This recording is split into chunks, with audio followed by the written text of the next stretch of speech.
Hi guys, welcome to my channel. இன்றைக்கி என்ன வீடியோவோடு வந்திருக்கேன்னு பார்த்தீங்கன்னா, ஒரு முட்டை மிட்டாய் ரெசிபியோடு வந்திருக்கேங்க. இது வந்து என்னோடய சிக்னேச்சர் டிஷ் கூட சொல்லலாம். இதோட டேஸ்ட்டுமே செம்மையாக இருக்கும். ட்ரை பண்ணி பாருங்கள்.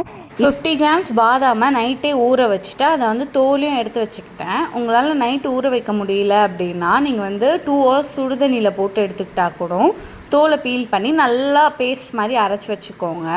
இன்றைக்கி வந்து நான் 1/2 kg ரெசிபி சொல்கிறேன்.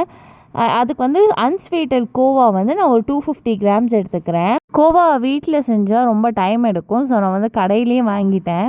அதை நல்லா கொஞ்சம் ப்ரெஸ் பண்ணி விட்டு அது கொஞ்சம் சாஃப்ட் ஆகும். இது கூடவே வந்து நான் அரைச்ச இந்த பாதாமை வந்து நான் ஆட் பண்ணிக்கிறேன். 50 கிராம்ஸ் அரைச்ச பாதாம் ஆட் பண்ணுறேன். இது போட்டுட்டு நல்லா மிக்ஸ் பண்ணிக்கோங்க. அதுக்கப்புறம் பார்த்தீங்கன்னா 1/4 கப் அதாவது 50 கிராம் ஆஃப் கீ எடுத்துக்கிறேன். நெய், நான் ஆஷிர்வாத் நெய் தான் யூஸ் பண்ணுறேன். நீங்கள் எந்த நெய் வேணால் யூஸ் பண்ணிக்கலாம்.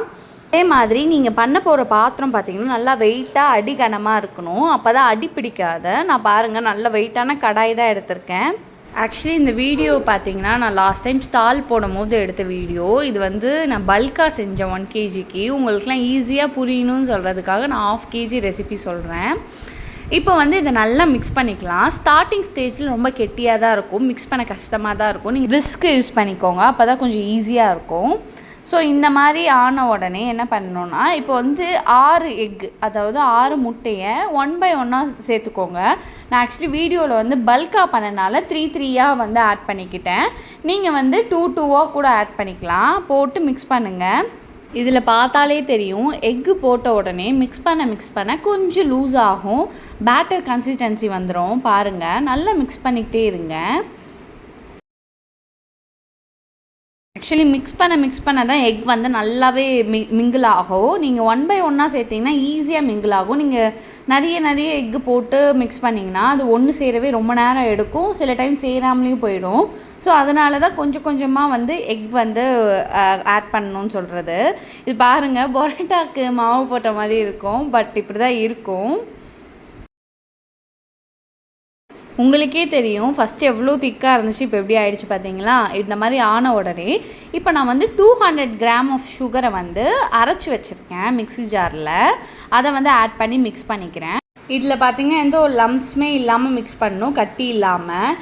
அதனால தான் பவுட்ரு பண்ணி மிக்ஸ் பண்ணுறோம். சில டைம்ஸ் சுகரை நம்ம வந்து பவுட்ரு பண்ணாமல் போட்டுட்டோன்னா பேக் பண்ண அப்புறம் சாப்பிடும் போது நறுக்குன்னு அந்த சுகர் இருக்கும். ஸோ அதனால தான் நம்ம வந்து எப்போயுமே கிரைண்ட் பண்ணி ஆட் பண்ணுறோம். இப்போ பார்த்திங்கன்னா இந்த மாதிரி நல்லா மிக்ஸ் பண்ணிக்கோங்க. இது கூடவே பார்த்திங்கன்னா நான் வந்து ஒரு 1/2 ஸ்பூன் வந்து ஏலக்காய் தூள் வந்து சேர்க்குறேன். என்கிட்ட ஏலக்காய் தூள் இருந்ததுனால நான் ஏலக்காய் தூள் சேர்க்குறேன். உங்கள்கிட்ட ரோஸ் எசன்ஸ் இருந்தால் கூட ஆட் பண்ணிக்கலாம், அதுவுமே நல்ல ஃப்ளேவர் கொடுக்கும். இப்போ அதோடு சேர்த்து நல்லா மிக்ஸ் பண்ணுறேன். பாருங்கள், எந்த ஒரு கட்டியுமே இல்லாமல் மிக்ஸ் பண்ணுறேன். இப்போ உங்களுக்கு அந்த பேட்டர் மிக்ஸ் பண்ணும் போதே தெரியும், நல்லா லிக்விடாக இருக்கும், நல்லா தண்ணியாக இருக்கும்.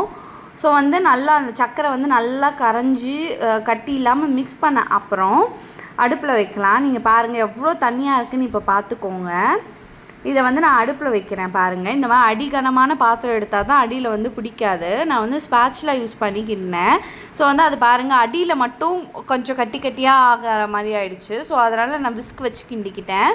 பாருங்கள், இப்போ இந்த திக்னஸ், அதாவது ரொம்பவும் தண்ணியாக இருக்கக்கூடாது, ரொம்பவும் கெட்டியாக இருக்கக்கூடாது, இந்த மாதிரி இருக்கணும். ஸோ வந்து கேக் பேட்டர் மாதிரி ஆன பிறகு நான் ஒரு 8 inch டின்னில் ஊற்றி பேக் பண்ணி எடுத்துக்கிறேன். இது பார்த்திங்கன்னா 30 to 35 minutes வந்து பேக் ஆகும் 180 டிகிரியில். உங்களுக்கு வேணும்னா மேலே நட்ஸ் கூட சேர்த்துக்கலாம். நான் ஸ்டாலுக்கு போடுறனால நட்ஸ் போட்டால் தான் லுக் வைஸும் நல்லாயிருக்கும், டேஸ்ட் வைஸும் நல்லாயிருக்கும்னு சொல்லிவிட்டு நான் வந்து நட்ஸ் ஆட் பண்ணிக்கிட்டேன். இது ஃபஸ்ட் வந்து குச்சி வச்சு நல்லா லெவல் பண்ணிக்கலாம், ஏன்னா அப்போ தான் ஈவனாக பேக் ஆகும். ஸோ வந்து நான் பாதாமியும் முந்திரியும் நல்லா திருவி எடுத்துக்கிட்டேன். கிரேட் பண்ணினே அதை வந்து நல்லாவே ஆட் பண்ணிக்கிட்டேன். நிறைய ஆட் பண்ணால் தான் நல்லாயிருக்கும் அப்படின்னு சொல்லிட்டு ரிச்னஸ் இருக்கும்ன்ட்டு. ஸோ வந்து அதை ஆட் பண்ணி ஓடிஜியில் வச்சு பேக் பண்ணி எடுத்துக்கிட்டேன். இது வரைக்கும் இதை சாப்பிட்டவங்க யாருமே நல்லா இல்லைன்னு சொன்னதே கிடையாது. அவ்வளோ சூப்பராக இருக்கும் இது டேஸ்ட் வைஸு. ஸோ நீங்கள் கண்டிப்பாக ட்ரை பண்ணிவிட்டு சொல்லுங்கள் எப்படி இருக்குன்னு கமெண்ட் பண்ணுங்கள். என்னோடய வீடியோ வந்து பிடிச்சிருந்துச்சுன்னா லைக் பண்ணி ஷேர் பண்ணி சப்ஸ்கிரைப் பண்ணிவிடுங்க மறக்காமல். அண்ட் ஃபைனல் லுக்கை பாருங்கள். அண்ட் தேங்க்யூ ஃபார் வாட்சிங்.